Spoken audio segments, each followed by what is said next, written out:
All right. Welcome back to the third episode of the Dropouts Podcast. The host is Ben, and got my great friend, Dr. Rusty Smith, or Rusty. Rusty's good. Rusty is how I address him. And we go way back. He's been my trainer for just about, how many years? It's probably been almost 10, 11 years. Since 8th grade. Yeah, so I don't know how old you were then. I was like 13, 14? Yeah, no, 13 or 14. Oh, Sorry yeah. about that. Yeah, you have to hold it back up to your mouth, mouth as you speak.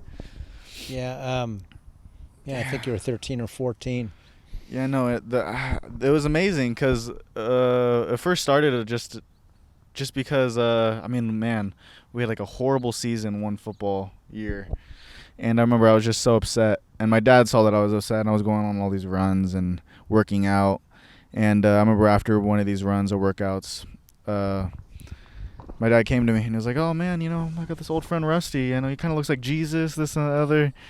Yeah, no. Yeah, and I was like, "Oh man, I don't know about that." But eventually we ended up crossing paths. We ended up meeting and talking with each other, and I could tell as soon as I met you that something was different. That it wasn't a traditional, I'm just going to work you out, and this is, you're going to come into my gym, here we're going to work it out. It's like, no, I need to talk to you first. We need to get along before we even start working with each other. And I could feel, I wasn't, even then, when first meeting, I wasn't exactly super talkative. It wasn't like I was trying to put on a show. I was more so like, man, I was just observing. And what I observed was like, man, this is someone that's really in love with and is just doing their passion. And you were saying it's just like, have you worked with high class people to people that are, again, down on their luck. And it's just like the only reason you chose those people was because, you saw something in them. You saw, not saw something in them, but they were real. They were truth. There was something rooted in, I guess, real. Or how would you describe, I guess, the process of how would you work with people? So, first of all, I never have advertised or put myself out there. Mm-hmm. I always felt that it was extremely important to just authentically be Rusty, and that energy would draw in the appropriate people. Mm-hmm. And it did. As you know, that little gym that I had down on the east side, there was no sign outside. It was just a blank building with a door rolled down. So if you ended up crossing paths with me, then it was meant to be. But there was a connection with your dad, and this has happened before where other people my age would bring their kids in. That's happened before. So that wasn't unusual. But here's what always happens. I will let you know exactly where I'm coming from and what I'm about. Mm-hmm. And if you get it, and there's a connection between, and it has to go both ways. Mm-hmm. I have to feel the connection with you, and you have to feel it with me. Mm-hmm. We have to actually want to interact with each other. That's imperative, because if that's not there, it's like you're trying to put a round peg into a square hole. Mm-hmm. It's just not going to work.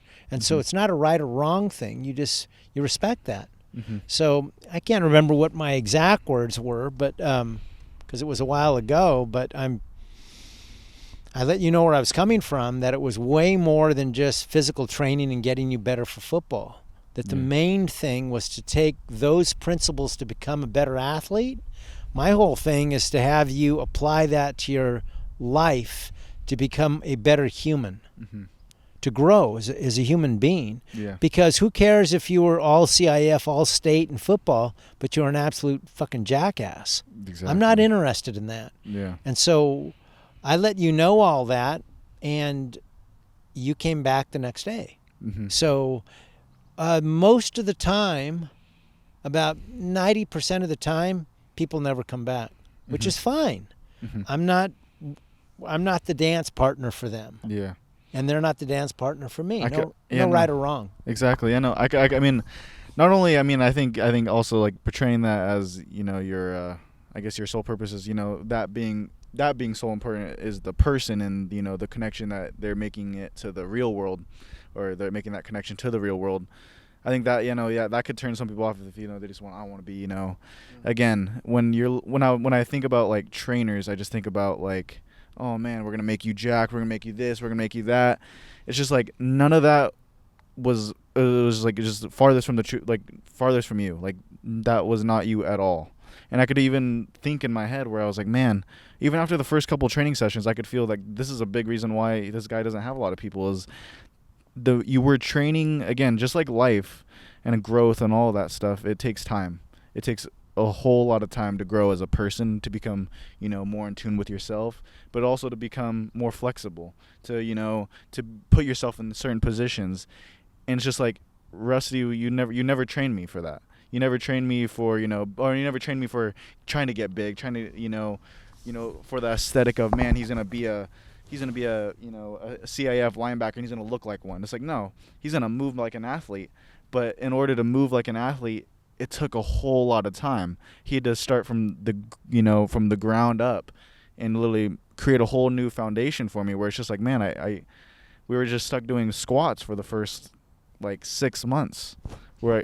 Yeah, most people don't get it. Training to be a better athlete is entirely different than training to increase your bench press or to get more yoked up. Mm-hmm. I mean, that's not the goal. The goal is to be a better athlete. So eventually you will get stronger. Mm-hmm. And if your bench, although we don't bench because it doesn't cross over onto the athletic field, mm-hmm. to me it's a waste of time. Mm-hmm. But if we did, you'd see it go up. But mm-hmm. that would come in time. But you're absolutely right. The foundation to move correctly are basic movement patterns. And if you can't do that, then you'll compensate and you may pull it off, but eventually you'll be injured, either while you're in high school or down the line in your late 20s, early 30s.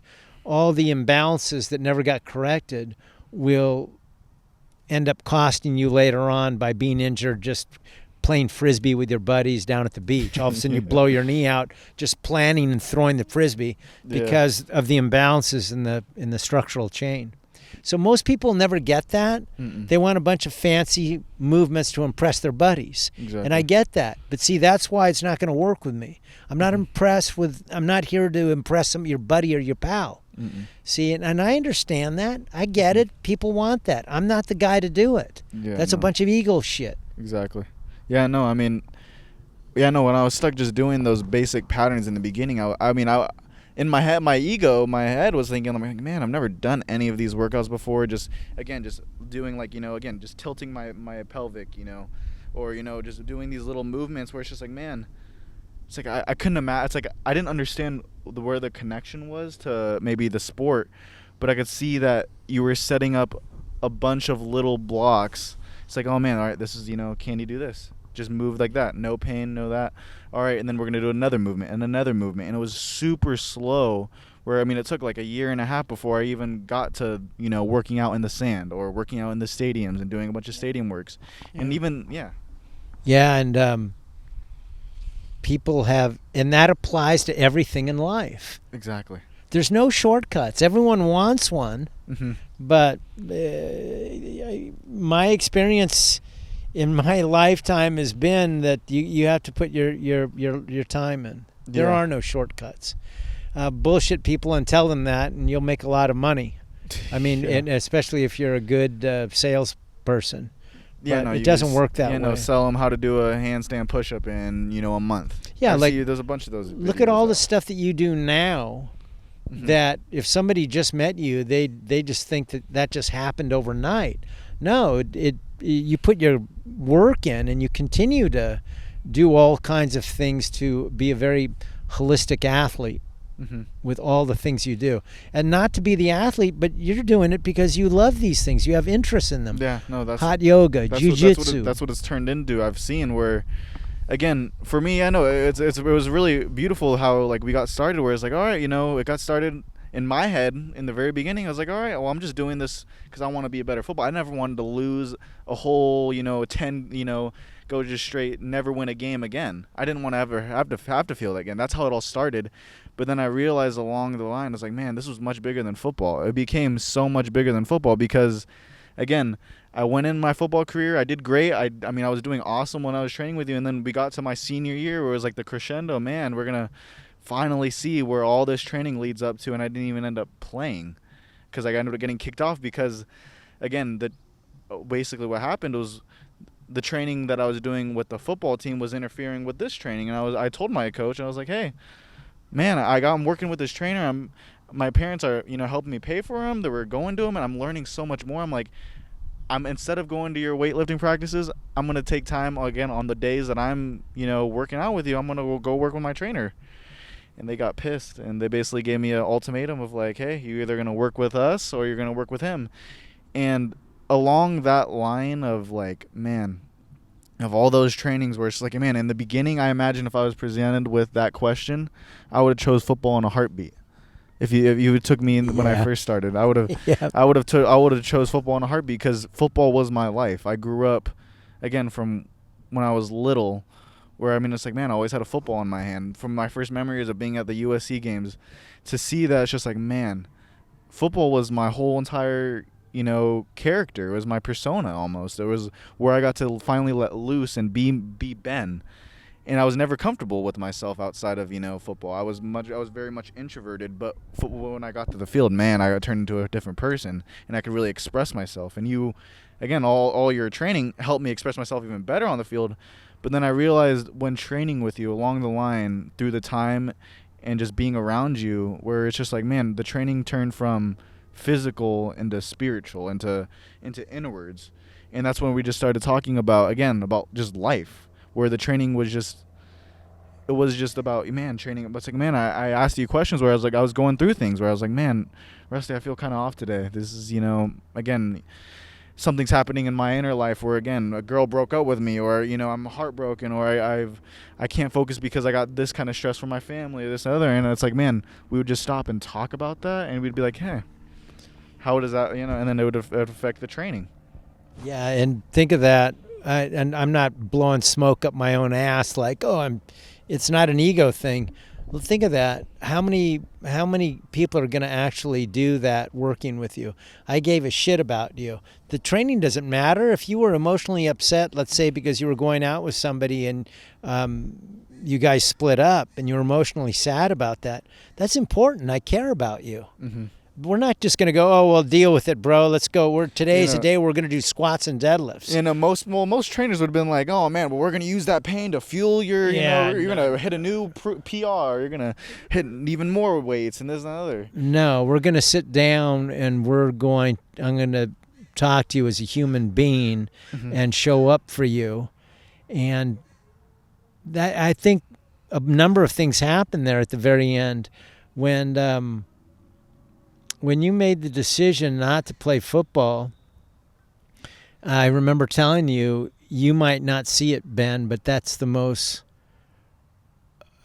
of the most important decisions you've ever made in your life. It wasn't because you were choosing to be with me. You were standing up for Ben. Yeah. You were standing up for you. You were having the courage to do that. And I said, your strength in doing that will carry forth through the rest of your life because you're doing it now. Mm-hmm. You're following your own path right now. You're doing this right here, right now. You're being Ben. You're having the courage to do that. Yeah. You're not going along with the crowd. You're not concerned whether everyone likes you or think this is cool or hip. Mm-hmm. You're doing what feels right for you. No, that's exactly, again, even for myself, when I first made that decision, again, I was like, man, I was so confident in, like, man, I know, like, the training that I've been doing, and I'm just like, I'm never going to put, football and, those coaches over this. It's like I knew what I had, but in the moment it was very sad. It was very sad because I was like, man, I really thought, I was like, man, it was like I could have really shown off and shown how much I've grown, but I realized through life, as time went on, again, I didn't understand why in the moment, and I never understood exactly. It was really hard for me to understand when you said that is the most important decision you made in your life. But as times went on, I've seen that was the beginning of me of learning to become a man, of learning to become an adult and actually stand up for Ben. And it was the biggest thing because I sacrificed, my whole persona of playing football for 10 plus years, the whole lead up to, the final senior year. This is it. I sacrificed that for the inner kid inside of me. That was like, man. And I'm seeing it now as I've started to go on the journey of being, a real, actualized human, where I'm like, man, okay, I'm going to be an adult. What am I going to do with my life here? And I'm seeing, it's like, man, I've had to, sacrifices is surrounding me almost all the time, where it's just like, man, you sometimes, in order to grow in life and to succeed and to become who you truly are, you have to give up things. And for me, it's like, I've realized it's like, man, I can't always just follow the crowd or follow the people around me, my friends, my family. It's like sometimes you just got to listen to that little voice in your head that tells you like, hey, Ben wants to go do this. Ben wants to, it's like, I want to go take a chance with this thing or this thing or this thing. And that was the beginning of it, where it's like, man, I gave up football. And I started to see that that I was along the journey of being myself and following my passions. I've had to give up things like relationships or friendships. I can't hang around these certain type of people. Or I can't go. Now I'm starting to see where it's like, man, I'm really gonna start taking this seriously. I'm starting to give up more and more things. I'm having to make sacrifices. Where like I'm not, instead of just going out and having a fun, night downtown at fiestas, I'm gonna go and, I'm gonna go and sit here and talk with, a great friend of mine, and we're gonna, just share our thoughts. And I think that following this voice has been, again, it's been extremely, it's hard in the moment, I think, because I'm having to let go of everything that I've been being programmed into my mind. Yeah, you got it. So that takes a huge amount of courage and strength. You have to be willing, no matter what, to not put yourself away. Yeah. And it's that simple. I would rather, if being with certain people or going to certain events means I have to put Rusty away, then I won't do those things. I never have. Yeah, no, I mean, I call that being a whore. I don't do it. And so you're finding that out. No, I did. I mean, it's funny. It's very funny. Even after, I made that first decision, I thought, man, I'm really on this path of, I'm solid by myself. I could do everything. And it's funny though. I ended up going back to that life because I think I was just curious because I spent so much of my high school life where, again, in this box, and I'm always wondering, man, what is partying like? What is drinking, going out and drinking, all this and other? I ended up, again, as I got my freedom, once I was in college and everything, and I started exploring, again, I started, doing those things. I started drinking. I started, going out, doing drugs, going to the parties, meeting girls, all that stuff. And it's funny that, like, in the moment, I knew what I was doing, like, innerly, where I was like, man, I know I'm kind of like, I know I shouldn't be doing this. I know I'm being called, I'm not, like, this isn't who I am. I don't like the vibe of going out to parties or clubs and, a bunch of drunk people sitting around. But I think it was important for me to go out and do those things because it really showed me, again, honestly, the hard way, because, again, I think I talked with you before that when I was younger, in high school. I was like, oh, man, I would never, there's no need to go out and do all those things. But I think for sometimes, like I think I've heard you say before, sometimes you just got to experience things. You got to, sometimes you just have to go through the thing to learn from it. And I think I had to put myself in bad environments and bad situations in order for me to actually learn the lesson. And the lesson was that, to follow your heart, to not be afraid to, I guess, just be yourself. Yeah, to me, it's just all a learning process. Mm-hmm. Sometimes we need to go, I could think of a ton of things that I've done in my life that resulted in me hurting myself and other people. Yeah. It's just part of the process. If I look back at it too, this is really helpful. I'll ask myself, was that the best job I could do at that time at the level of consciousness that I had? And I'm being honest with myself, and it's like, yeah, I wouldn't do that, any of those behaviors now, because I've grown as a person, and that it just doesn't work. I mean, there's no part of me that thinks it'd be cool to go, oh, those hubcaps in that car are really cool, but no one's around, I'm going to take them. Yeah. I did that shit one time. That's fucked up. Yeah, no. That's fucked up, and I have no one to blame about it. There was a bunch of guys, let's just go do this. I want them for my car. Will you help me? We'll steal. I'm just going to use the right words. Steal that. I did that. Yeah. It doesn't feel good to say that, but I did it. Yeah, no, I mean, I did. I found myself. Am I doing that shit now? No.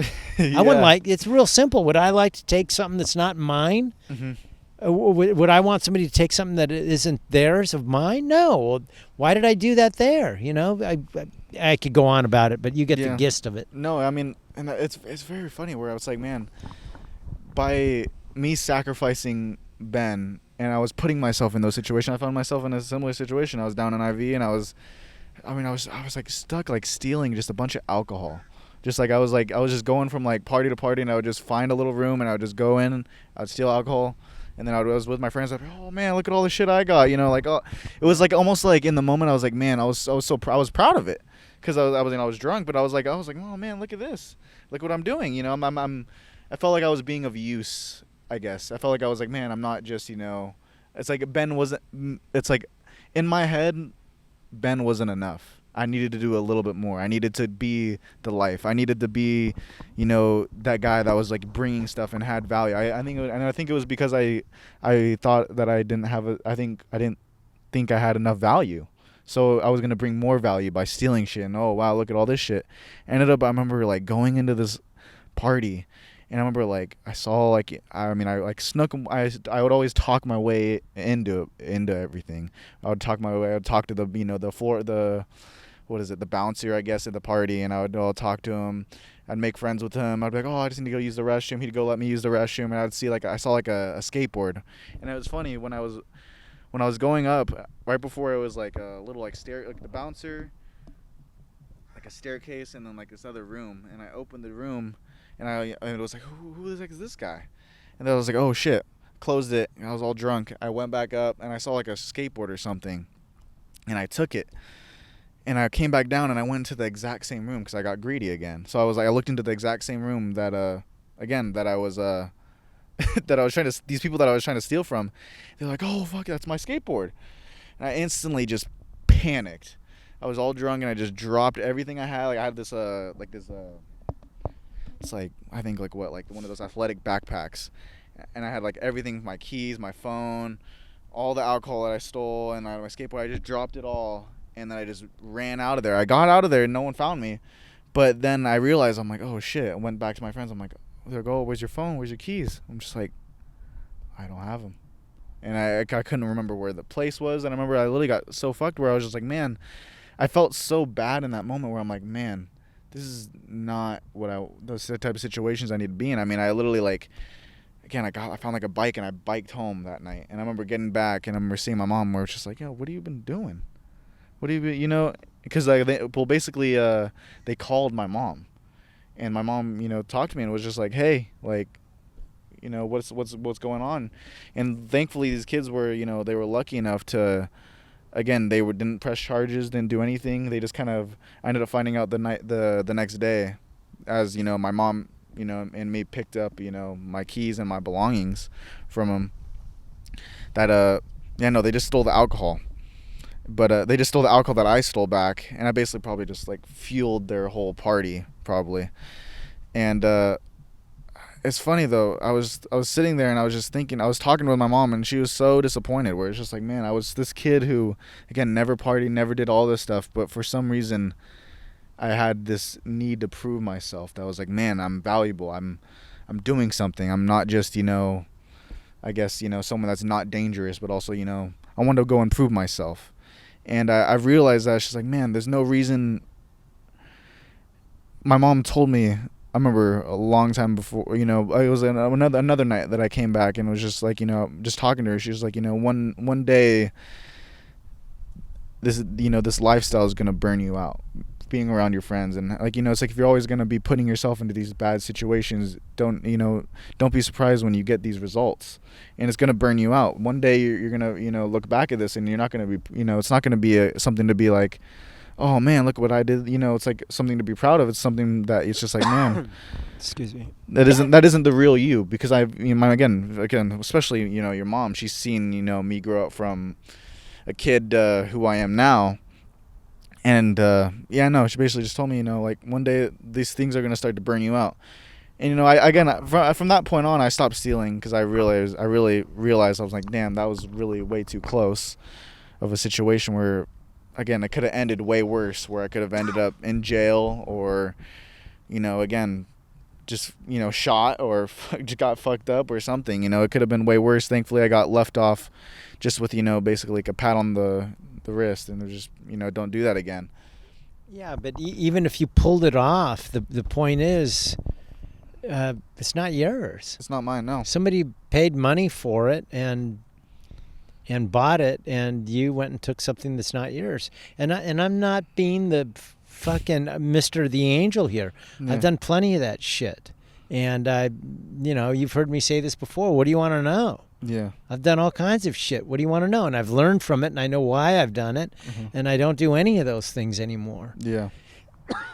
Excuse me. The thing is, so whether you get caught or not, it's not the point. The point is that you wake up and consciously recognize what you're doing. A lot of the time, I guess, getting caught, though, it is like a kind of like, you're crashing the boat. You're going through this. It's like, man, you're literally getting held for you're getting held accountable. And I think that's what it was. I guess when I did get caught, I really was. It was a look. It was like, it's like someone showing the mirror up in my face, and I was just like, damn, I don't like this person that I'm becoming, and I don't like being stuck in these situations. And I could really see that it's like, man, okay, I really get a good glimpse at like who it is I'm becoming, and I'm just like, I'm not liking it at all. And I could see where it's just like, man, I was grateful just to get caught, to get all those things, because I think sometimes I think I just needed that, because then now I've seen it, and I could grow from it, and I could even feel it now where I look back at that, and I'm just like, man, it's reasons like that where I'm just like, man, I don't want to, I could literally feel where like, it's like, man, my mom's words where it's just like, someday it's gonna drain you, all this partying and all this lifestyle. Someday at some point you're gonna realize, like, I'm thinking about what I'm thinking about in my head, where it's just like, man, I could really feel where it's just like, man, I look back at it and I could see that I guess I needed it. Yeah, I think I told you this one time. I think you went out drinking one time with your buddies, and I don't know, you're on the side of the road, and then your buddies drove off, and then I don't know, something with the cops where you got picked up. And I remember I just going, it's all just a learning process, but just be careful that because one of these times there's a possibility that you go and pull a stunt off and you'll be killed, or somebody else will get killed. I mean, I look at the things that I did back then, and I used to laugh about it. I don't laugh about it at all now. It scares the shit out of me. I could have killed so many innocent people doing the insane shit that I did. I could have died. It's one thing about me dying, but it's a whole nother thing about my affecting me driving like fucking in absolute blackout. The last I remember is like 3:00 in the afternoon, and then driving a bunch of buddies. We're in San Diego and driving back to Santa Barbara. That's not fucking funny. When people go, and I thought it was at the time. Yeah, we pulled it off and all that bullshit. But I look back on it, really, how fucking funny is it if I hit a woman and a bunch of children, and then I wake up in the cell, and rightfully so, the rest of my fucking life for killing a bunch of innocent children or things like that, bro. I was like, how the fuck would I be able to live myself the rest of my life? So now other people have done that. And why it didn't happen to me or why it doesn't happen to you, I don't know. But if you dodge the bullet and can learn gently like that, just like what happened with them calling up and hey, And hopefully, I hope you do learn from that, because it's like, yeah, man, because it could get way worse. Oh, yeah. You get maimed, you get in a crash where you're a quad, or you kill somebody else, or you maim somebody else. Your whole life turns Sideways, like that, just by one stupid decision. Yeah. But that's a thing. That's a thing that when we met, Ben, I'd sit down and I'd talk, and that's why it's so imperative to have a connection with somebody and going, look, this is not some church where I'm judging you. It's a moral thing. No, it's an honest conversation. No, it's an honest conversation where I'm just going, listen, just remember this. And I'll say this right now. People think it's a small thing. It's not. Mm-hmm. Every single decision you make, every moment, mm-hmm. has consequences. Yeah. Think of this. What if at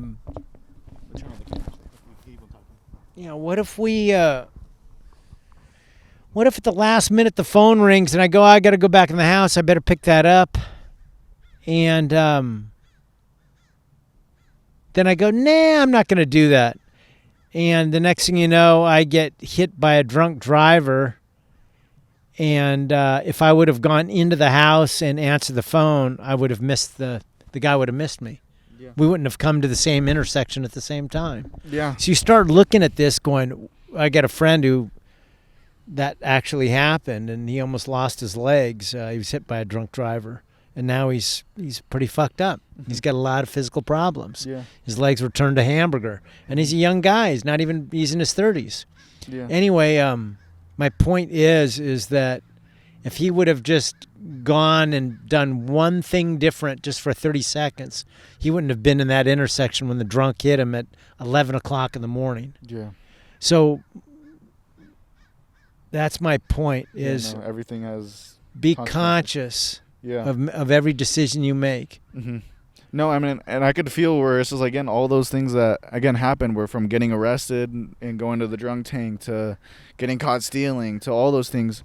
I'm grateful that it happened the way it did and it unfolded the way it did, because at the same time, maybe if those things didn't happen, I wouldn't, and that mirror never got shown up, I would be out, doing fiestas right now, or doing whoever, going and partying and going to the club or whatever, and I get caught in the worst. It's like, maybe it's like, I'm getting caught in those situations. Maybe I'm still in that situation. Maybe I'm still I'm still riding that wave out until a bigger crash happens where, again, I take someone else's life, or I get into a fight and someone else gets stabbed, or, who knows, when you're getting, especially when you're putting yourself in those party situations, or when, alcohol's involved and, egos are involved, because anything could happen. Those, the type of people that I think are putting themselves in those situations, they're not, especially the ones that, are willing to go wild.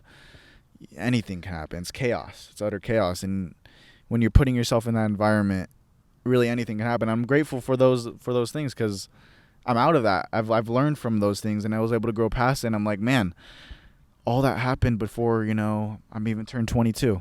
And now I'm already over it. I'm already feeling it. Am I going to go back maybe to, again, going to a party every once in a while? Yeah. But I'm not, in no way am I going back to living, I guess, like that, and, trying to be the life of the party, and, just pounding drinks and trying to, to steal everything. I could really feel where it's like, man, I've become, through those mistakes and through life, it's led me to become just, I guess, free from ever really feeling even the social need to, or the want. Well, I hope that's the case. And I'm not being disrespectful towards you, but mm-hmm. I've been around long enough now where I've heard this plenty of times. And then in 5 years, they're out down, you're doing smashed. The same old thing, and then you do some. I read about you in the paper or something that you burned somebody's house down, or fucking stole a car and got arrested in Topeka, Kansas, running from the cops. Mm-hmm. I'm not disrespecting you. It's just like time will tell. Yeah, time will tell. Mm-hmm. Because some people need to, especially when they're still young like you, they'll say that, and they'll go. Yeah, part of them will go. I turned a whole new leaf. I don't know. I think I'll go and try this. Yeah. You didn't have enough. I'm at a point where in my life I'm on the other side of noontime, so it's like, nah, man, I've already done all this shit that you thought was so cool in it. It's just the way it is. It's like I already, like going downtown right now with Fiesta going on. Nothing good is going to happen. No. You're in an environment with people where it's not a place of consciousness, where people are getting fucked up out of their mind in general and looking for a problem. Yeah. It was that way when I was your age, and it hasn't changed. No. So if you want to have that kind of dysfunctional dance with somebody, there you go. Because a lot of people go, I'm done, and then they get a call, hey, from a female, and it's like, me and my girlfriends are going to be over at Joe's. Come on down. Yeah. And it's like, well, gee, and you start thinking with your dick, and the next thing you know, you're down there. And then somebody shoves into you. I'm not going to take this shit. He puts his hands in you. You go and slam him on the ground. And next thing you know, he has a seizure, and he's in the hospital, and you're looking at a manslaughter charge. He ends up dying. Yeah. People go, oh, they're rusty. It's dramatic. Fuck off. This shit happens all the time. Oh, yeah. And everyone's like, yeah, but it's not going to happen to me. Yeah, I know. It's not going to happen to you. Yeah. Well, go for it. I've always told you, go for it. Let me know how it turns out. That, or even it results in, it's just little things where it's just like, man, I could even feel now where even the little decisions that I make, where it's just like, man, am I going to choose to go out with friends, or am I going to choose to go out and try to make some money? That way I'm less broke than I am, or less, or am I going to go work on something like editing, where it's just like, man, I love this thing. It's just like, so it's like, again, it's like like you said, there's consequences to everything. I could really feel, I mean, that I'm saying it now, but I could really feel where it's like, man, I could really feel the different, the polarity, where it's just like, man, I really feel like I have a purpose, something to really work on, and that is, the self-development side of it. But I understand, and I feel the urge to. I understand the urge to go out and party and to go out and club it, because it's everyone wants to be. You want to be validated. You want to be like, man, look at me. Look, wow, all these girls are coming up to me. Or if you're a girl, look at all these guys coming up to me. Yeah, and the real way to find, I feel like, that peace is it's all the answers are within. The validation is about you being good with you. You're looking for validation from the outside world, you're fucked. It'll never be enough. You have to be okay with you. You have to be able to look in the mirror and going, I'm proud of the person that I'm looking at in the mirror. It'll never come from the outside world. I would say if you think it is, then that's what drives the consumer wheel, is people are constantly looking for validation and acceptance. So maybe it's when I get a bigger car, maybe it's when I get a bigger house, maybe when I make more money, maybe when I get, more pussy, maybe on and on it goes, these types of things. What's made you feel the most validated? Like what things have made you feel like validated, I guess, when being on this path? Because where do you find your validation then from? Or... I feel it inside when I'm being true to myself. Was that really Rusty being Rusty? And the answer is yes. I just know it now. Am I being true to me? Yeah. See, this is really important. I think everyone has to ask, what is your definition of success? Yeah. My definition of success is, did I honor what I heard in my heart all day today? Was I true to me? Did I ever put Rusty away? And the answer is no, I never put myself away. I'm always me, always. Yeah. I don't give a shit about what somebody else thinks. Yeah, no. And I would love for everyone to see me for who I am internally. Yeah. Not the outside. Who I am as a human being. And but if that doesn't happen, that's okay, because the bottom line is that I am being true to myself. I just know when I'm doing that, then I feel fulfilled. Yeah. You will know it right away, like you going and stealing something. Yeah, no. Or going, well, I really don't want to go downtown, but I'm going to go downtown and get all fucked up. And come on, Brent, let's do an 8-ball of coke. Come on, man, don't be a fucking pussy. Let's do some fentanyl. Yeah, no. Don't be a fucking man. And it's not a moral thing. You're just like, there's no part of me that wants to do that. Yeah. I want to get up. I'm going to go for a run in the morning with my dog and watch the sun go. I feel like doing that and going for a fucking swim out to the buoy. Yeah. You know, that if that's what gets you. authentically you, and instead you go, well, fuck, I don't want the fellas to think I'm, you know, that I'm a fucking pussy. no. So, you know, that kind of fucking shit. So, the biggest thing is I've always known whether I'm being true to myself. Yeah. Always. Uh-huh. I don't know Yeah. how that happened. No, definitely. I mean, I could feel.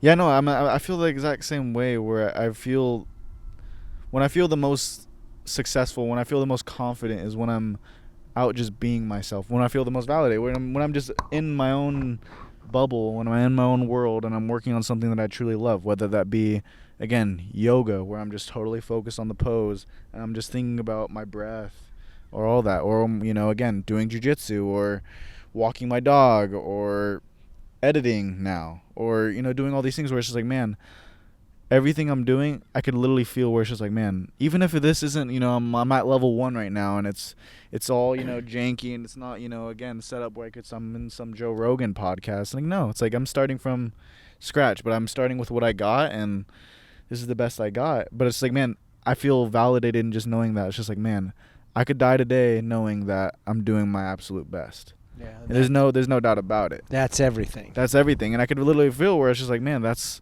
the meaning of, I think that's the meaning of life, where it isn't, you know, everyone isn't scared. I think more than just death, we fear, I think, getting to the end of our life knowing that we had more to give. Knowing that, man, I shouldn't have been in that situation. I'm better than that. If you get to the end of your life and you're thinking you have all these regrets, I mean, you hear horror stories about old people, you know, yelling as they're dying, or they're crying, or they're freaking out. It's like, you know, that they put themselves away at some point along the line. The majority of people, and I've been around a massive amount of people dying, and I can't remember if I've ever come across somebody that didn't have regrets. But I could tell you this right now. I could die right now, just go fall over. If you tell them in 5 minutes, and I'd go, no regrets. I have none. Yeah. I've totally done what I've wanted to do. I've been scared shitless. Yeah. No. And said, I'm scared shitless. Now I'm going to move forward into this area of not knowing until eventually I've gotten comfortable with stepping into the unknown. It just becomes that becomes the norm. Yeah. You get comfortable with it. I think this is important too. I think I've always been really comfortable being by myself as a little boy. Yeah. I was totally fine. I could entertain myself. If you gave me a rubber band, I could entertain myself and play as if it's an airplane or a little toy or and do stuff. I didn't need other kids around. Yeah. So I think this is important because it's not hard for me to be true to myself, because most people will go, well, I don't want to be alone. They're going to think, everyone's going to think I'm this or that, and I'll be ostracized. I won't be one of the fellas. I don't give a shit about being one of the fellas. Yeah. Because I don't need to be around other people. I'm happy by myself. I'm my own best company. Yeah. No. People are merely conscious people are just a added addition. They're like dessert. If we could have a genuine connection like this, then that's dessert. Yeah. But Rusty, I think it's important for everybody to be the main course. Rusty is the main course in his life. I don't need to have other people around me or validation from other. I don't need to have an entourage of people around me. Yeah. No. And I think that's, a lot of people are afraid to be themselves because they're afraid that they'll be ostracized. There'll be no one around them. I think that's the sad thing. It's huge. About the world is that when you start to really try to become yourself and you start to really try to be something more than just a cog in the machine, it's hard.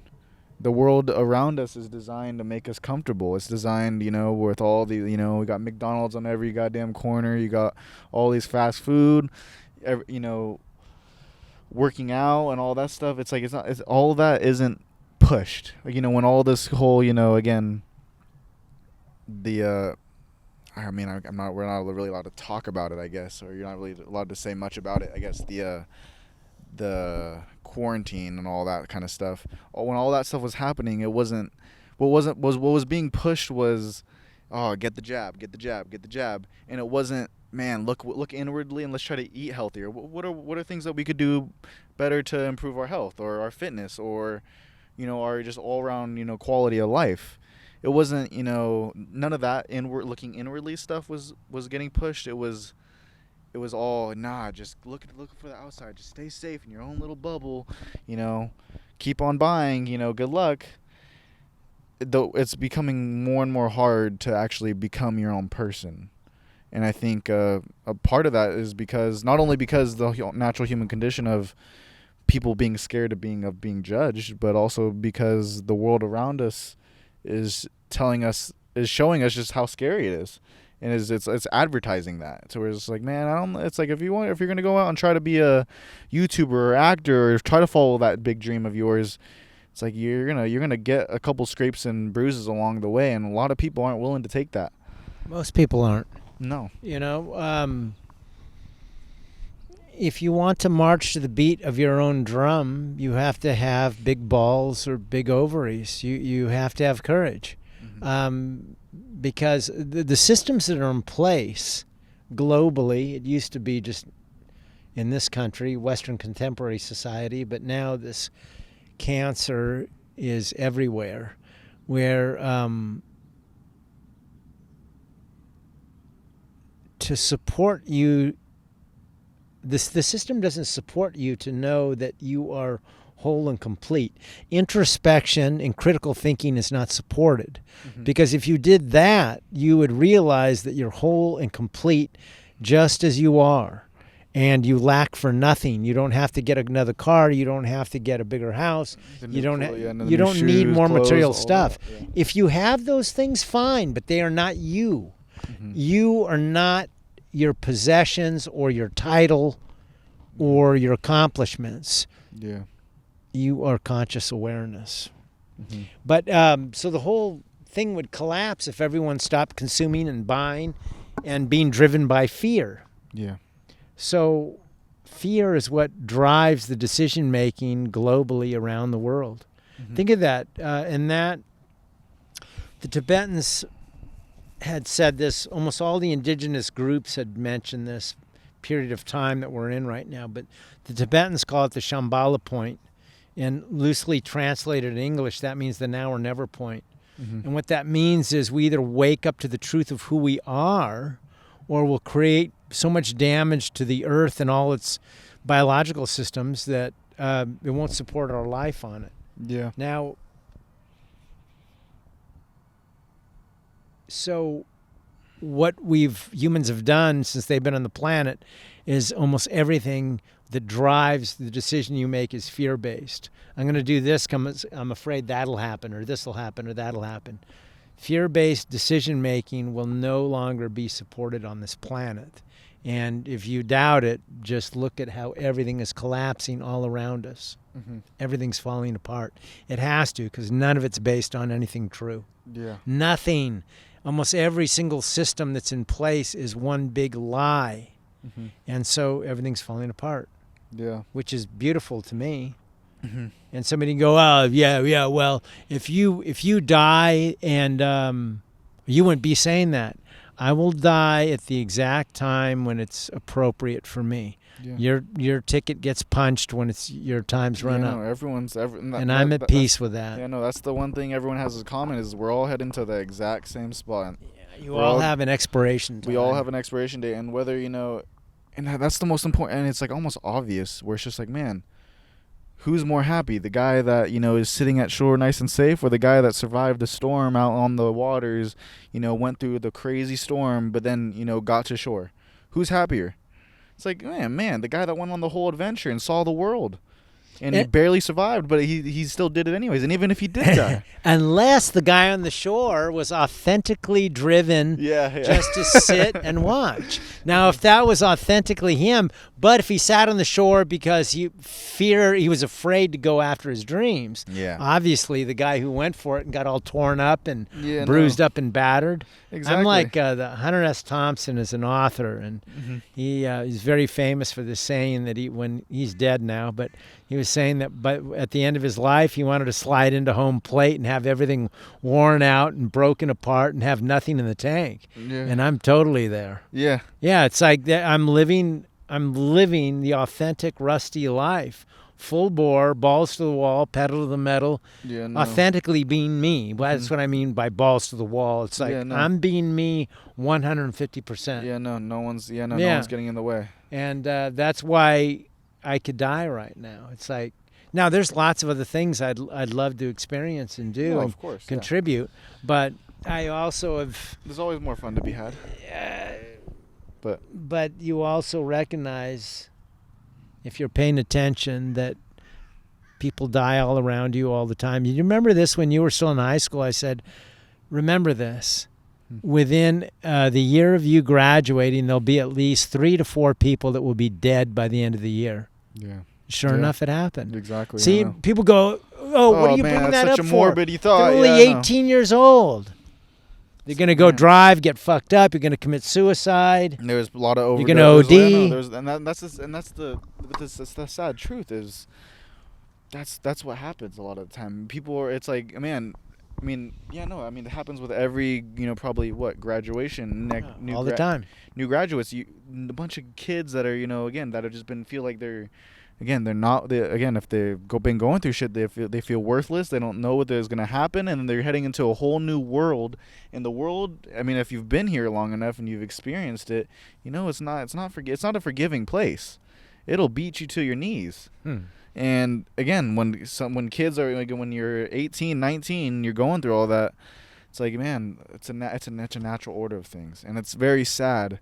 But at the same time, since I'm still here, I'm grateful that I've got to, again, the people that have passed, I've been able to learn from them, and I've been able to kind of see, not only understand it, but also I could see myself in it, where I'm just like, I understand the decisions they made, but I'm able to use it and create something more out of that.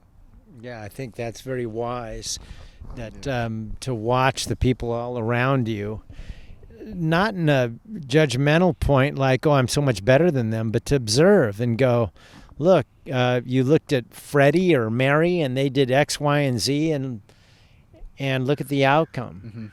Now, I do it if you're smart, you go, is that what you want? It's up to you. That's the very scary thing for me with doing this stuff, is just like, man, on social media, that watching thing is really interesting, because you get to sit down and kind of watch people where, again, we're on your phone, and it's really hard. It's really addicting. But you get to sit there and people are just posting their highlights, and it's just like, and it's really interesting where it's just like, man, these people everyone's trying to post, them at the top, where, again, look how ripped I am, or look at my ass, or look at this party or this vacation I'm going on. And you get to see, like, man, okay, you get to see what the result. Again, at some point, I'm going to get to see the result, if I live long enough to see the result of their whole lives. But it's really interesting where you could see some people where they're always posting themselves. But then when it comes to, again, something, like a catastrophic happening in their life, their whole mask or their charade facade just kind of falls apart. Where, it happens on the internet all the time, where someone gets exposed for, man, they're the super funny guy or this and other, but then, they've been out doing shit with fucking kids, or... Well, look at Will Smith. Yeah, no. Yeah. So, yeah, no, he does all this stuff and he goes and overreacts over a little joke. Yeah, and I'm not bashing Will Smith. I'm just saying that, in general, the general public would go, wow, that guy's famous. He's a multimillionaire. He's got a hot wife. And the guy has a lot of problems in front of millions of people. A comic who he knows, and he knows that's what he does for a living, makes a comment, and he goes up and slaps him across the face. My point isn't to bash him. My point is to go, everyone keeps thinking that if I just have more money, if I'm more famous, if I get laid more, blah, blah, blah, then I'll have the Holy Grail. Look, there's been plenty of, musicians and actors, actresses, and athletes that were world famous and multimillionaires and committed suicide or wound up dead by doing self-destructive things. It's not about the stuff. Happiness is an inside job. Yeah. So it has nothing to do with the stuff. But most people go, yeah, That dude doesn't know anything. Let me know how it turns out. Go for it, man. Mm-hmm. I'm not invested in what somebody else does. I have no control over anyone else. No, you don't.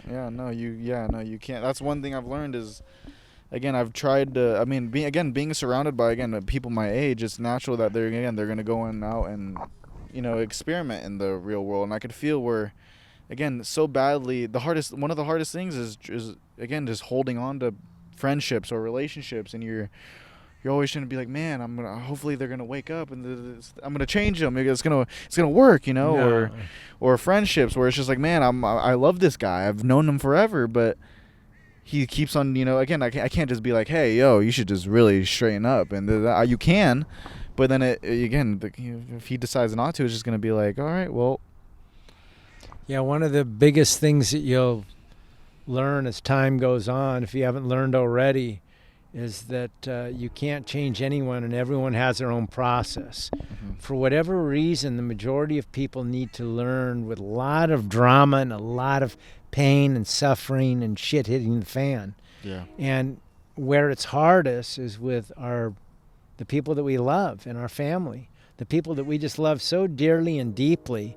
It's hard. It's hard to watch these people that, especially with family, to watch them make decisions that hurt them and others so much. But you're getting to see that, wow, I can't change this at all. Mm-hmm. The best you can do is be what Gandhi said. You must be the example you wish to be. You must be the change you wish to see in the world. Mm-hmm. You have to be it. You go do it. You go walk this walk, and that, by being that example, that would be more powerful than anything you could say to a loved one. Yeah. Whether it's family or friend. It's extremely hard where, again, sometimes it's like even little things where it's like, man, I wish I could, again, buy these things for my mom, but I don't have the money to, or go and be there for, my friends, or, a relationship, or this, other. It's like, I wish I could go out and just sacrifice it, but if I go out and do that, I'm sacrificing Ben. I'm not being my real true self. But instead of by taking that time for myself and to really focus in order to again, there's like a common saying. It's like, in order to make it out of the hood, you got to make it out yourself. In order to help people out, you got to get yourself out first, and that's the most important thing. Is like, man, you work on you. You got to work on you before you even before you even have a say in other people's lives. So you better get your own shit together. And that's one thing I've really learned, where it's just like, man, I'm not gonna be able to help and really save anyone if I don't help and save myself first. And that's where it's just like, man, that's why I'm really trying to take my time to just focus on self-development and growth, because that's the only path that just, it seems, again, it's like, it's not fun. It is not nearly as fun as probably, again, just spending all my money on, it's not as, I guess, material fun, but it's like, it's not, oh man, I could just go out and go have a fun night at State Street, go downtown and have a good one, or, buy a bunch of drinks, hook up with girls, and those are fun for the moment, but then I come back with it, I'm just like, man. Yeah, it's temporary. It's temporary. And sooner or later I was going to say sooner or later you get that. That's not true. There's been plenty of family and friends that I've known that did that until they took their last breath. Mm-hmm. So I just be you. Just take care of you, and that's more than enough. Yeah.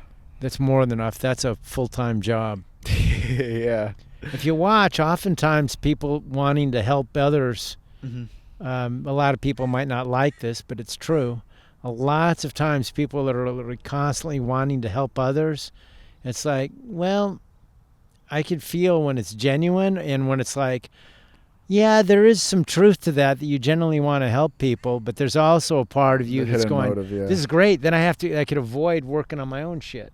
Yes. All the uncomfortable stuff that I have inside of me. Exactly. Whatever that may be. Mm-hmm. Yeah, no, let me go and help fix your problems that I already know the answer to, because I got these hard, math problems. It's like, yeah, that's that exact thing. I'm at grade 12 and I'm like doing, third grade work, where it's just like, man, those are obvious answers for someone that, again, done some inner work, but then once you're at, again, where, especially when you're getting into the hard parts of like, man, you got to really start making sacrifices and really start learning again and dealing with, your own mental shit. It's much easier. It's much harder just because it's personal, and you could literally, again, you could feel every, decision has its, has its consequence. It's like, man, it's like, man, I wish I could go out and party and do this and that and the other, and I just had enough money to go and do whatever, but I can't, but I don't. And it's like, okay, that may be the case, but it's like, all right, do I go out and do it anyways and just say fuck it, or do I go out and really take care of Ben, and I really, again, put my head down, work on what I really love, work on all these things, and I'll, it's like planting a seed. Whereas, all right, I'm gonna water it daily, and it's not gonna be, it's like it's not gonna just happen one day. It's not just gonna pop up. It's like, no, it's gonna take a lot of time. But again, I think as I'm really starting to, again, go out and chase this dream or this, things that I'm really passionate about, I'm starting to find joy in just, coming out here and just, talking. Again, I feel, sometimes where I was like, man, I feel self-conscious because I'm like, man, do I even make sense sometimes when I'm talking? Do I even, I think about it, but again, that's part of the fun, because this is my beginning. This is my, it's like, man, no one expects me to be good. No one's watching, not a lot of people are watching this. That's the beautiful thing about it, though. It's like, man, this is the beginning, because everything that that I'm gonna be sacrificing, whether it be, hanging out with, whether it be relationships or friendships or, no more going out. It's like all these sacrifices that I'm making now, whatever happens next because of those sacrifices are, they're going to be the proper, payoffs for whatever I receive next is going to be the payoff for those sacrifices. And, yeah. I mean, man, it makes me, real happy, because I'm just like, man, I'm able to find some type of happiness in just being me, even if it isn't always easy, even if it does require, me to leave things, behind. At the end of the day, and I'm staying true to myself, and I'm able to, again, I still have someone to share and talk with that, cares and wants to, have this conversation. And that's where I find my joy, where it's just like, man, I just get to sit here and talk. And again, I'm not making a whole lot of money, or I'm not doing all this, but I'm just being me. Yeah, and that's everything. So then it's irrelevant whether two people look at this video or whether yeah, no. or whether 2,000 people look at it. As long as you're doing it for you, then it won't matter. Mm-hmm. Then you're free. But if you're doing it because you want to become famous, then you're set up. Yeah, no. It's a setup. No, I mean, I understand the want to be seen, but I think that's just the wanting. Again, it's like, man, that's the insecure part of me, where it's just like, man, I want to feel like, people are gonna, think I'm, some type of wise, guy that's, super smart, and he's athletic too, and oh my God, I could feel that ego side of me. That's what, oh man, that's why I want to be famous. I'm gonna be famous for, and it's gonna be great. But I could also feel it's just like, man, that part dies out so much quicker, because it's so much harder to put on that mask.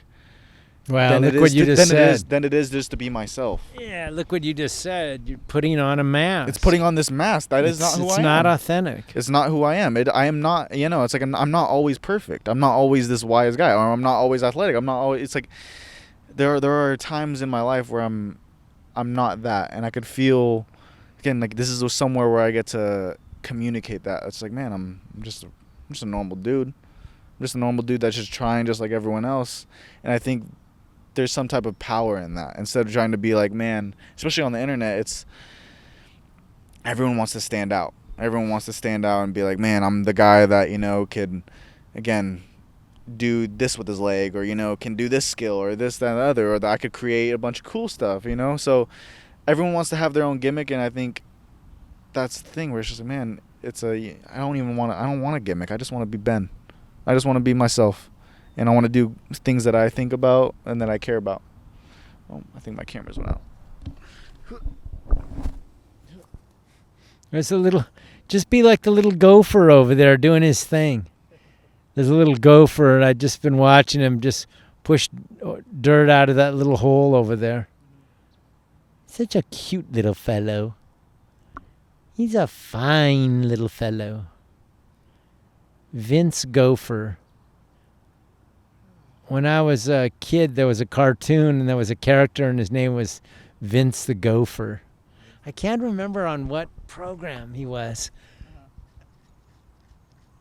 Vince Gopher, goddamn, and Muskie the muskrat or something. God, I wish I could remember. It was in the 60s. I can't remember. Yeah, if I was talking to somebody who was somebody my age back then, do you remember that cartoon with Vince Gopher? And they'd go, oh, yeah.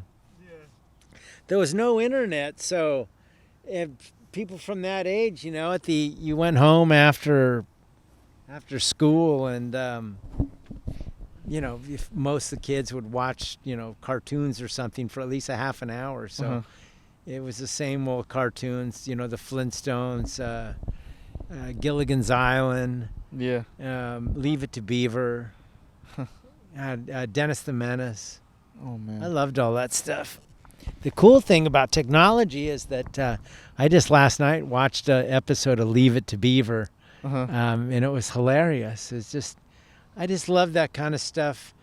Every once in a while I get moved to go and do stuff like that. And it just reminds me of a simpler time, and it's funny. It's funny stuff, and the trippy thing is when I look at it and I go, wow, almost all those people are dead. Beaver Cleaver's alive still. His friend Gilbert's still alive. You can go to the internet and click on there and going, the cast of characters and Leave It to Beaver, who's alive and dead. And it's like, holy shit. Yeah. Almost all of them are dead. I mean, Jerry Mathers, who played Leave It to Beaver Cleaver, he's like 72 or something like that. Oh, shit. He looks like an old man now. Oh, damn. And somebody go, well, you look like an old man. I go, whatever. What I'm saying is, if you don't take care of yourself, if you're not in health and fitness, then he looks like one of these guys. He looks like 82. Oh, shit, really? Yeah, he's all moving around all slow and shit. He's 72. Oh, shit. So, anyway, it's, I'm just happy just doing shit like that. If you weren't here, just me sitting in the sun and just watching nature. See, now, I have no concern if somebody thought that was weak or weird or being a sissy or a fag. I mean, people say all this crazy, just what I said. It's like, what in the fuck is that about? I just have no concern. I just have no concern. I just want to be in the sun, maybe sit down with a book, read it, train or whatever, ride a bike or whatever. Yeah. That's what I mean. That's why I'm so grateful. I mean, I'm really so grateful because it's just like, man, I start to understand, like, man, how is it that I became the way I was? And it's like, man, it's a mix of things, but I could really see in this last couple chapters of my own life where I get to see, like, man, a big inspiration was you, just seeing how you live your life of, like, man, to go out and, like, to see you when you see dogs and you're playing with them, this and other. It's just like, man.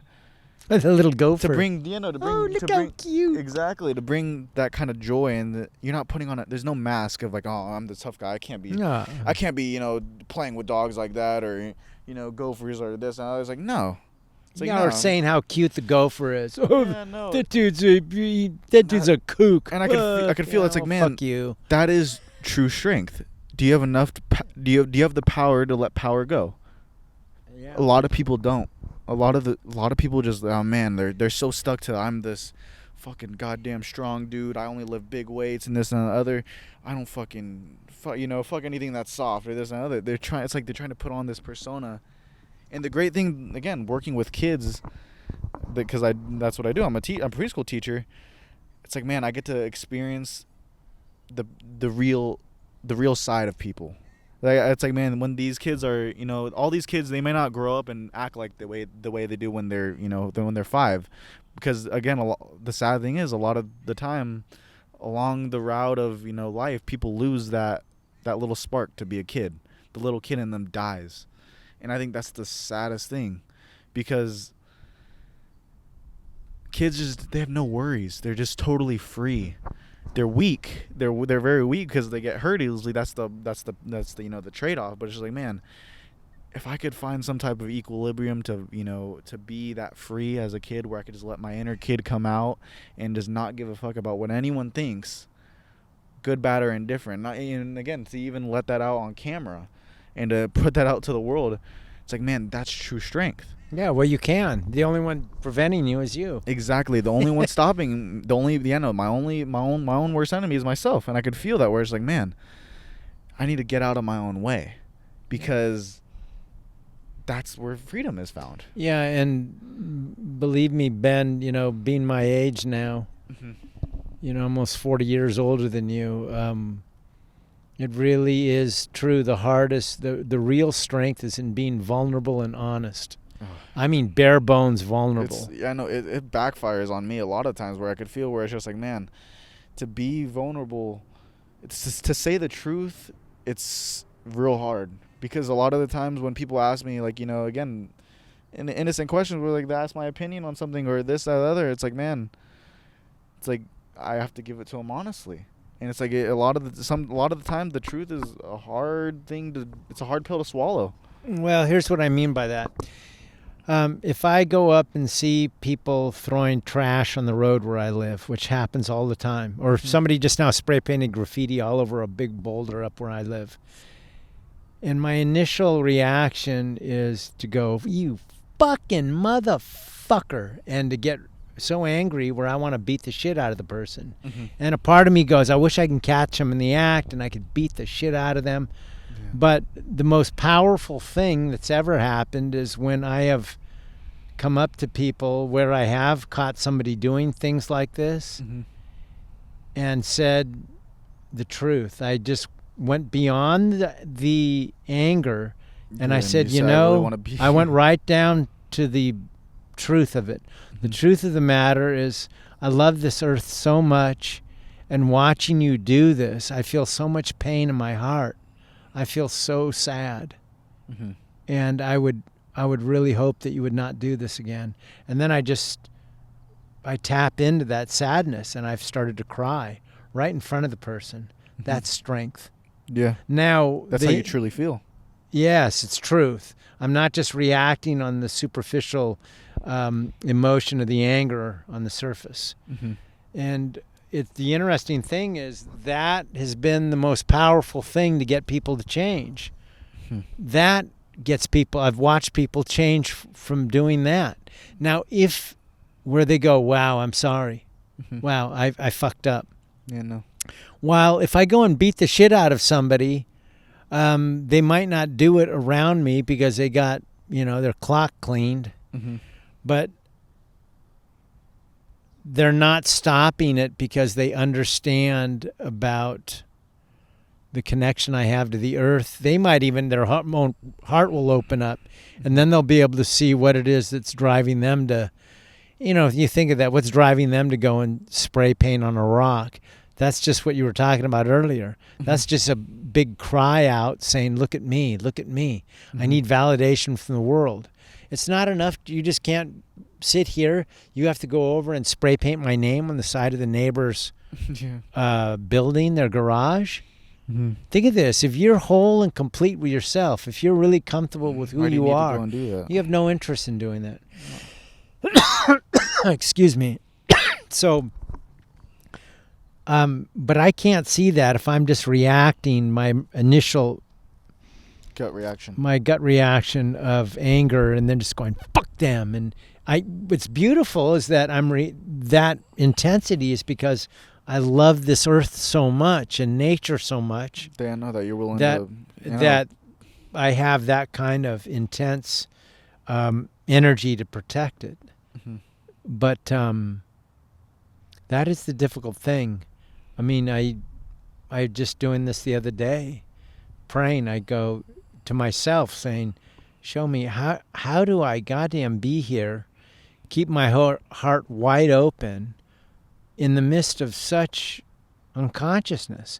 People are fucking sound asleep, the majority of them. So it is so difficult to stay open and not close down and go, fuck this, I'm going to fight everybody.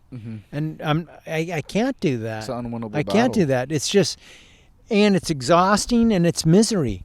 It's misery. No, I mean, you see it. Yeah. So how do we keep the heart open in the midst of watching things that we love so dearly just be destroyed? And the answer to that is, I don't know. I listen, and then moment to moment follow what my heart tells me to do.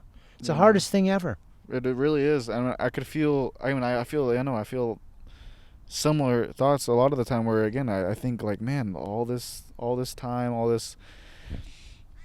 these bad things are happening in the world, and it feels like, man, it feels like I'm never gonna, it's like, man, it feels like it's so sad that being real and being truthful and being honest is so rare, and it's saddening, and a lot of the time, I think what helps me is, again, whenever I do run into someone again, that whenever I'm able to share my true authentic self with them and say truth, and they're able to kind of understand it.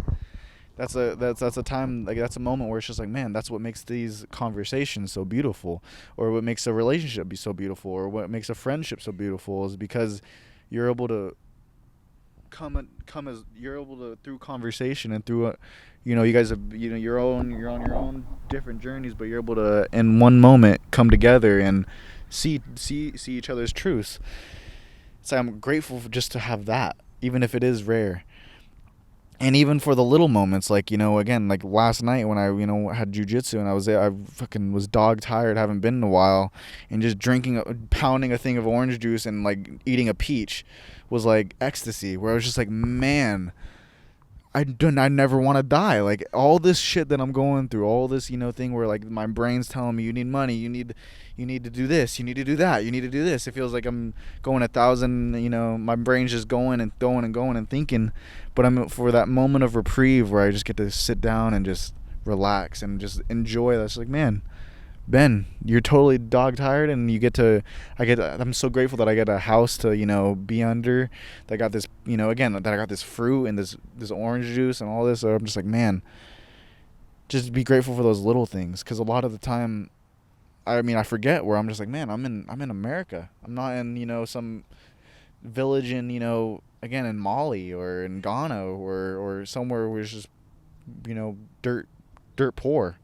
So I'm grateful still, and for all these connections that I have, to be able to even have the opportunity to go and again chase this dream, to even try. It's that's where I think I've been able to find a lot of my, again, my happiness, my gratefulness, where it's just, man, it inspires me, those little moments. Yeah. If you watch, the unhappiness comes when the mind is constantly, it's wanting the world to change. It's always running. It's always making comments on everything. And when you get lost in the dialogue in your head, that's where the suffering is. But if you stay rooted to the awareness that you are and just observe that, then you don't get pulled in. Yeah. So that it sounds too simple, but that's the work of Michael Singer. To just let go, to just surrender. Yeah, the mind's just making comments. That's what it does. To just surrender is the hard. It's the easiest and it's the hardest thing, because again, surrendering is just like, oh man, to just be like your inner kid show up and just be like, man, when you see little kids walk in the grocery store, like, oh, look at that man, this I want to go say hi to him, and this and other, or oh man, like, look at that girl, or da da da. It's just like, to let that out, it's so crazy that's considered crazy. To go up to someone and be like, man, I really like your haircut, or man, your shirt really, was super cool to me, or to go up to a girl and be like, oh man, I really like, this and this about you. That's gone. In my gen, it's not completely gone, but in my generation, I could see it's just quickly fading, where it's just like, man, it's like, oh man, that's considered like a superpower. Oh, you have the confidence to go up to a girl and say that, or the confidence to go up to a stranger and just say hi to them. Yeah, but it's understandable. See, everyone has a story, and at some point when you were that open as a child, it got shut down. Either you were laughed at, ridiculed, spanked, something occurred where you felt emotional or physical pain and you shut down. Yeah. And that was the beginning. And if there's not enough consciousness in you to see that, then you will be on automatic pilot the rest of your life. And every time that scenario from your childhood gets stimulated, you will shut down automatically. You will not just be this inquisitive, little person that's moving through the world going, just following your heart moment to moment. Mm-hmm. You'll be ruled by the unfinished business from your past, from your story. This is true for everybody. Mm-hmm.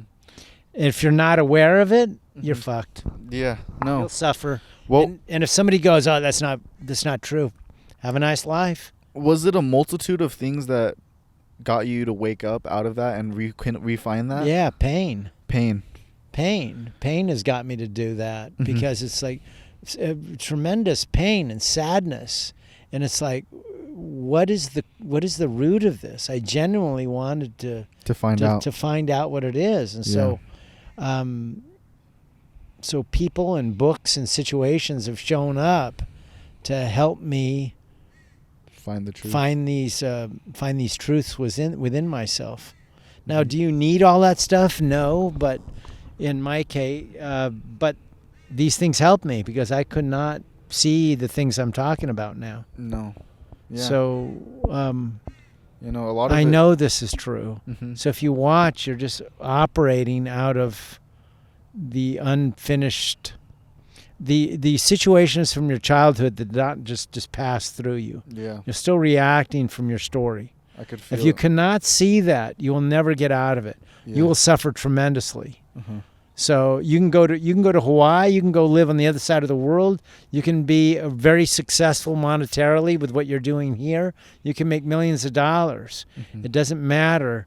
You will still be constantly reacting out of that space. Mhm. You can still go and become successful in the eyes of the world Mhm. monetarily, but you will never find real happiness and peace. Yeah. You'll constantly be running. Mhm. Your mind will constantly be trying to manipulate everybody and everything so that you feel safe and secure. Now I'm safe, now I'm secure. Yeah, no, until I'm 30 away from the situation. until away from 30 the seconds person. later. And Yeah. then you're like, yeah, but then the mind starts up again. Yeah, no, finds a new problem. Yes, The mind's that's very, it's nature. yeah. Its nature is to protect the biological system, the body. So it's constantly strategizing ways to feel safe. Now, the way out is just to realize you're the one who's aware of all those thoughts in your head. Mhm. Yeah, That's no. the way out, is just to, So who is it that noticed that you're thinking constantly? Yeah, no, and then Me. to Who's give me? to give into the natural reaction of, hey, I want to go talk to this person, or hey, I want to go and try this YouTube thing, or I don't want to. It's like I don't want to just package. I don't want to work at Walmart forever. I want to go and, again, I want to go and try, this cool thing or this, It's like to listen to that voice is it's the answer, but at the same time, it's scary because the world doesn't support it. Yeah, and why do you think it's scary? It's because what your mind has to say about it. This can happen and that can happen. And Yeah. think of this. That's why it's scary, is because of the comments that your mind is making in your head. Yeah. Your heart is just going, wow, I'm interested in doing this thing right here. Yeah. No. And then the mind comes out and says, yeah, well, no one's going to listen. Someone's Who are someone's you? gonna make fun Blah, of you. blah, blah, whatever. Yeah. Yeah, what do you have nothing to say. You're nobody, blah, blah, blah, blah. Exactly. Just remember this, that everybody that Imposter syndrome. everybody that ever did something amazing, they were in a position just like you. Exactly. Everyone, and that's it's what just a person. that's what gives me. I think that's what gives me a lot of motivation. Where I'm like, man, anyone that's ever that's ever done something outside of themselves and just to really take that leap, they've been in the situation where they've been they have a lot look of at Joe Rogan. Yeah, no. I mean, I've never heard him talk about it. I just don't spend time on the computer. But I bet if Joe Rogan was here, he would just go, I was just being myself. I just like talking to people, and No, he's a comedian. He liked dropped out to of do college, MMA. Yeah, no, he and dropped out of college, did all that stuff. and now look where he's at. And just by following your passions, it Yeah. can bring you a real. I think it could surprise a lot of people because that's where the real you is. That's where the real. Again, that's where the real me is. Where it's just following these things, and I'm able to excel in them. And it's effortless. It's effortless. You being you is effortless. Mm-hmm. Yeah, you don't have to try. You don't. Even No, care. it's just because it is you. It's not hard to be Rusty. It's not hard to be Ben if you're just being Ben. Yeah. This is not hard. You've seen this happen. I just walk down the street and it's like constantly people Yeah, no. stopping and wanting to talk. I don't walk around with a sign around my neck. People, I'm just being me. Yeah, no. And so by doing that, people feel the energy and the authenticity, and then they're intrigued by it. Yeah, and I'll say this too. This is really important. Look, just go do what you love, and if that means all your old friends went away, I know that's sad, but don't worry about it. People that will resonate with the things that you love, you'll come across other people that have similar interests. And even if you don't, at least you'll be doing what you love. Exactly. But that's been my experience. I go off and do my own thing. Like one of the things I love is birds. And so if I go off and I'm in a canyon with a set of binoculars, I'm enjoying myself looking at songbirds. The next thing you know, somebody will go, wow, how did you meet that beautiful woman? And I go, did you meet her at a club? No, I was just up in a canyon looking at these wrens in this little grove of trees, and she happened to be into it too. So I did not go online looking. I was just doing my own thing. Yeah. See, that happens all the time. And that has happened. Yeah. Yeah, a beautiful woman that's a good friend of mine. That's where I've realized that's where I found my strongest connections. That's where I found my strongest friendships. They're just been where I've just been being myself. When I'm just, again, I've just been following my own life, and it's like, man, they just kind of just come into your life. Yeah. They're gonna go be doing. You got mutual interests, so you're gonna come across people doing the same thing. Exactly. Unless your mutual interest is sitting in a cave by yourself. Yeah. My whole thing is, I just thought of this right now. Well, God, I love working in the garden. So how am I going to meet somebody if I'm up on the property working in the garden? But then if I have to go into town to go get something for the garden that I might not have, all of a sudden here comes this other man or woman comes over and they're like, hey, what do you think of that? Wow, I've used this on this project. I mean, oh, really? I'm doing that too. But next thing, you got to come check out my place. Or you got to check out my place. And that happened. That's the story of my life. I'm just doing my thing. And you cross paths with these people because they're doing the same thing. Exactly. So you're not going to, I look at all the guys that I went to high school with, and it was very sad for me. In my early 20s, because we were tight. These are guys that I played sports with, hung out with, partied with. That was like my family. I was closer with them than almost with my biological family. And when we got out of school and guys just wanted to keep getting fucked up and that's it, I was like, I had so many other interests. It's like, for instance, like I was never going to stop training. I kept physically training and then got deeper into nutrition and health and fitness and into wanting to be a doctor. Yeah. And while a ton of them were still just like going downtown and partying and get fucked up, or they went to college and, hey, come down here at UCLA or USC. There's this big giant rager. Come on down. And it just, I had other interests and I was going in another way. And so it's interesting. I'll still see some people here in town that are still, I'm amazed they're alive, and I'm not bashing anyone. They're still I go to a job that I hate. Friday and Saturday comes and I get fucked up Friday, Saturday, Sunday. That sounds like slavery. Yeah. They're right down at O'Malley's down on State Street with a big pitcher of beer. And not bashing anybody, but it's just, that's not the life I want. Yeah, and that's why I didn't stay connected with these people. Yeah, no. They were, it's not bashing anybody. It's just I had different interests. The only way I feel like the only way I would ever be able to stay sane living that life would be to, you'd have to drink it away. You'd have to stay high all the time, numb yourself to even live that kind of life. And that's why I understand those people, but at the same time I feel like I got my little, the little voice in my head is just won't shut up. He wants to go and do all these. He wants to do this. He's interested in so many other things. That's just like, man. Yeah. So I encourage you to follow your that. heart. Follow your heart. Yeah. Man. And I understand too. There's so many people who are so afraid to go and follow that. I understand that. No. How is it going to work? I don't have the money. I don't have this. So people will stay with what's familiar. Yeah. Well, I'll just go get a job at the city and I'll do this and that. And then I'm not really happy in this relationship, but I probably will never meet another woman again. So I'll get married, have kids. And next thing you know, 30, 40 years goes by, they were at a job that they hated. And then they drink their misery away on the weekend. And they're slave to their own And every mind. night they got to get high and fucking have a couple of drinks to forget the misery they're in. I'm not saying everybody. I'm just saying that That's a life for a lot of people. I see it for a whole bunch of folks. That just wasn't the dance I was going to do. Yeah. And so as I kept moving down the road of the Rusty's path, there's nobody that I hang out with from high school. Uh-huh. Nobody. I'm still good friends with my best buddy. He's back in Chicago, but we're still good friends. But he's there, I'm here. But even then, we probably have different things. We still have a love of training that connects us. Mm-hmm. And there's probably some other things we haven't talked in quite a while. But other friends just in totally different world than I am, and that's okay. Exactly. They're doing what they're doing. I'm doing what I'm doing. But I wasn't about to put Rusty away just to stay with all my buddies from high school and hang out and still be living down here on the Lower East Side and just partying every night. Yeah, That wasn't my thing. Mm-hmm.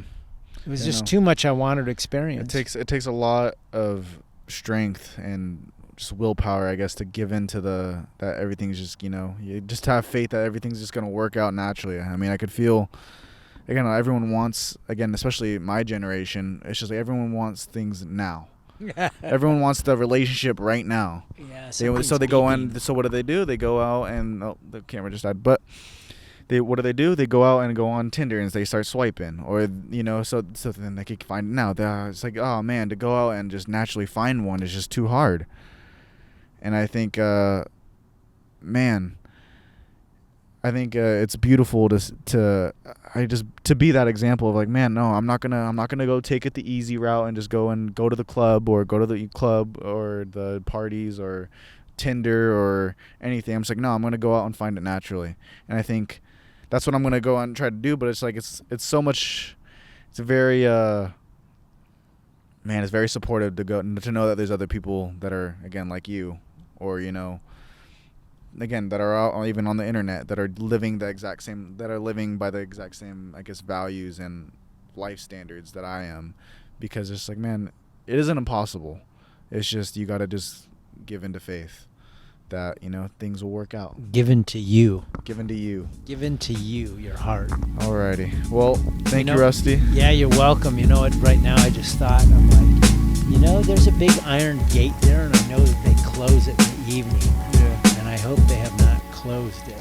All right. Well, I think that's the end of our podcast. All right, Ben, Thank you, Rusty. You're welcome. Thank you. Appreciate it so much.